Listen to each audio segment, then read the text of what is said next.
Hi guys, welcome back to our YouTube channel. This is your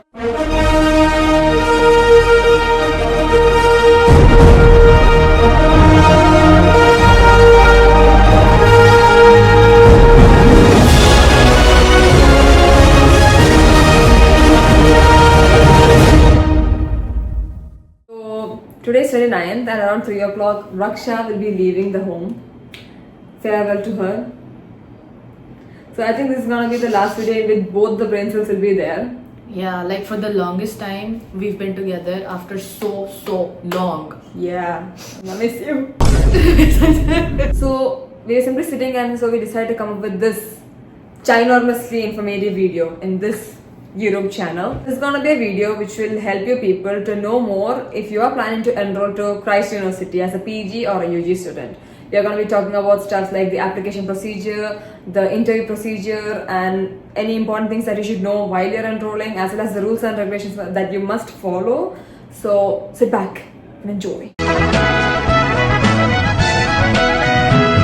Okay, so now I'm going to be talking about the application process that you have to do on the Christ University website, and it's going to be online. Like no other modes of applications are allowed, only online is allowed. First step. The first step is you create a one-time registration ID. Now this one-time registration ID is really important because you have to use this later on also. So make sure you create like a proper ID, like you have to use this later on also.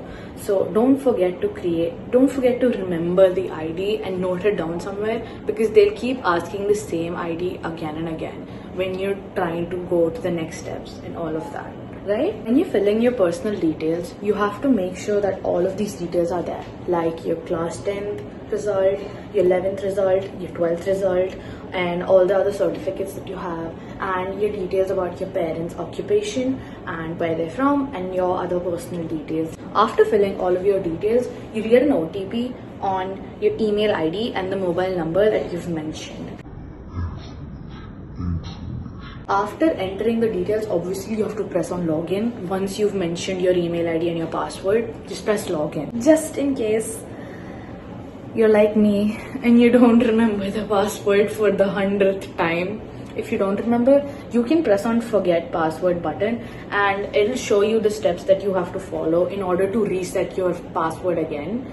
It might be a little time consuming, so just make sure you remember your password to save that time and move on to the next step instead. The personal information step that you have to follow while you're filling the application form. So this is like the main part.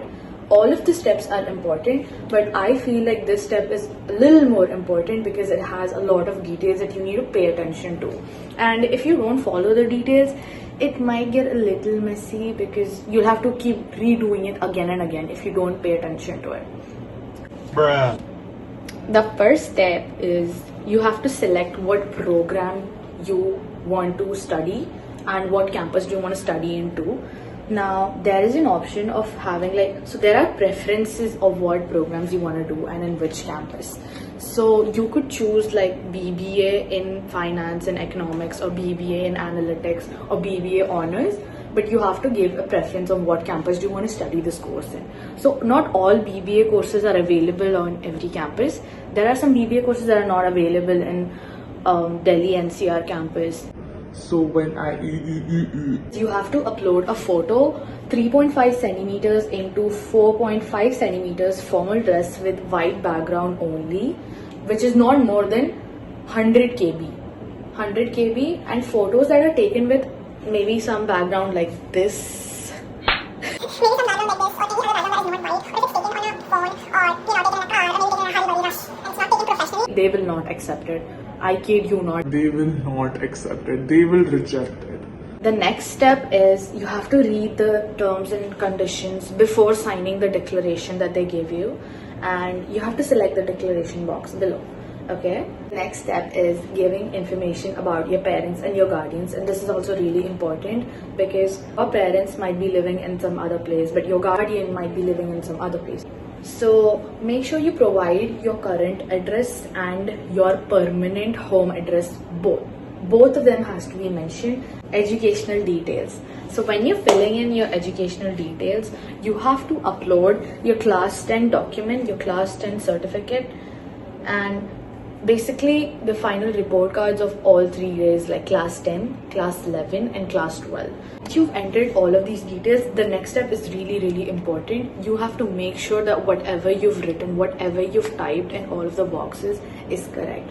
And this is the one step you get where you can edit any information that you feel is wrong or you think it might not be correct. You can edit it and like delete it and put all of it again.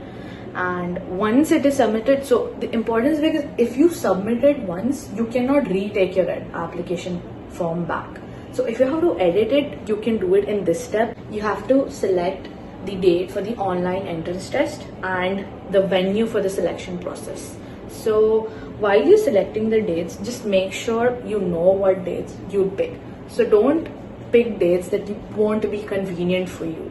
If you're picking a date, stick to that date and stick to that center. My parents were not available to accompany me while we went for my entrance test along with Ganga. So I put Trivandrum as center and I got Trivandrum as a center.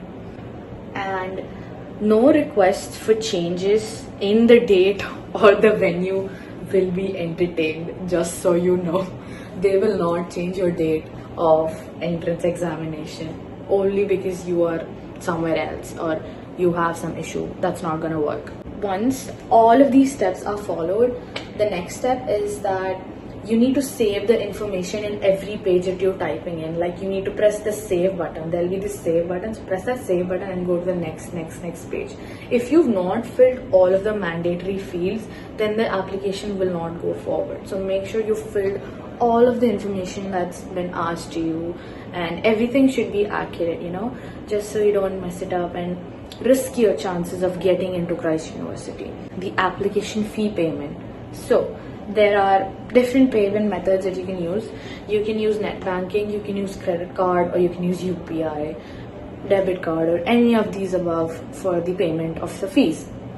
And application registration fee that you pay is non-refundable. You will not be getting it back. Even if you don't get into Christ University, you won't get that because it's a non-refundable fee. You enter your application number and that will be generated after you've made the payment.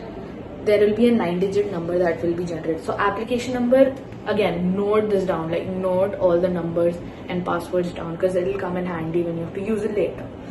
Next is after you've done the payment and after the application number is generated, in case there is a payment failure, then the application number will not be generated, which is most likely not going to happen. Make sure you have your Aadhaar card or your passport with you as your identity proof for this step. Now, when the selection process is going on, it is going to be conducted in person. So you're going to get the date and the venue for where do you have to go and like in which campus do you have to go to.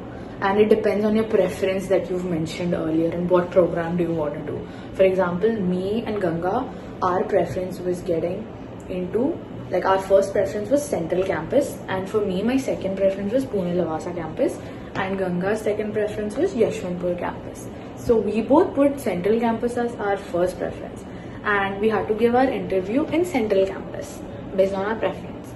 So you get to know all of the information via email after you've applied.